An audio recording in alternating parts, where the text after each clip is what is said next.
Tiga pemain keturunan yang bermain di Liga 1 2022-2023 bisa dipanggil Sintayong tanpa perlu proses naturalisasi. Altabalah. Ya, dimulai dari Altabalah, salah satu bek kiri milik Persebaya Surabaya. Pemain ini diketahui memiliki darah keturunan dari Liberia. Pemain 22 tahun ini pun diboyong oleh Persebaya Surabaya dari Persita Tangerang pada April 2022 silam. Sejak membela Persebaya Surabaya, ia sudah bermain 20 kali selama 1,567 ribu menit.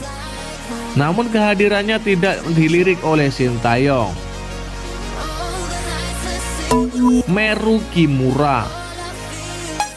Kemudian ada Meru Kimura. Pemain satu ini diketahui punya darah keturunan Jepang yang saat ini bermain untuk Rans Nusantara FC dengan status pinjaman dari PSIS Semarang. Meru Kimura sendiri memulai karirnya dari Akademi Bali United pada 2019 silam. Selama merintis karir di Indonesia, ia sudah membela sejumlah klub lokal selain PSIS Semarang dan Rans Nusantara FC. Ia pernah bermain untuk Persik Kediri dan PSKC Cimahi. Kevin Gomez. Di posisi pertama ada nama Kevin Gomez, seorang bek yang punya darah keturunan Brazil.